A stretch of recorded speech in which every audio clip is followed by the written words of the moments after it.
projecting ethnopolitics of the Azerbaijani equals. The primary concern of this case study is to compare the content of the ethnopolitical discourse in the northern Armenian town of Stepanovan to the national ethnopolitical code voiced by the Armenian elite. Stepanovan is a unique study because the local Armenian inhabitants ascribe the ethnic Armenian refugees from Azerbaijan with traits that distinguish them from their hosts. Diagnosing the cleavage between the two ethnopolitical narratives becomes essential to apprehend a potential flashpoint at the local level, which may require attention from the state authorities. The general assumption by foreign observers and national elites that the refugees are ethnically equal to their Armenian neighbors is challenged during an inspection of the economic and social capital associated with both groups and by exploring the politics of recognition. Evidence is analyzed to sustain the refugees' claim that they are recognized as the alien other in order to deprive them of equal access to employment, education, and housing. The paper then traces the genealogy of Armenian nationalism in an effort to describe the typography of the contemporary core nation discourse, absent the typical right-wing association. Armenia has undergone several incarnations during the past millennia. It has been a vassal state, a neglected buffer zone, and an imperialistic empire.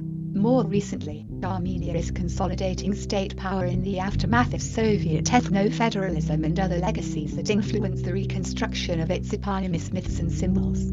The texture of this narrative includes portraying the refugees as Armenia's downtrodden brethren, the victims of ethnic persecution in an Erdenta. This national monologue does not guarantee equality for the refugees in Stepanovan.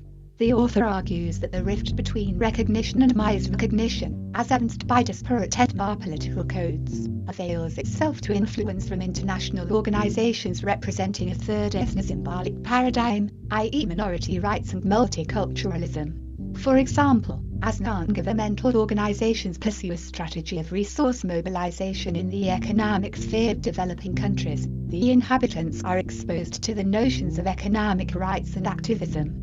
This strategy is embedded in a complex matrix of democratization and liberalization techniques. The political aspects of such techniques conjoined with competing ethnopolitical codes are assessed at the local and state level. If resource exclusion were really linked to collective action, what would happen if international NGOs considered the ethnopolitical code in Stepanovan a minority rights issue? What would be the political significance of portraying the refugees as a minority group being denied its rights? How would such a social mobilization, encouraged by resource-rich organizations, impact public policy in Stepanovan and at the national level? These questions are addressed in conjunction with a comparative analysis of other countries encountering similarly divisive issues. Finally, the author hypothesizes whether one might be able to link the scenario described above to other countries engaged in various stages of ethnic conflict in order to make some predictive assertions regarding the development of strife or resource competition based upon ethnic identity. After all, this paper agrees with those scholars who argue that identities are malleable and that some have been constructed at the cost of human lives.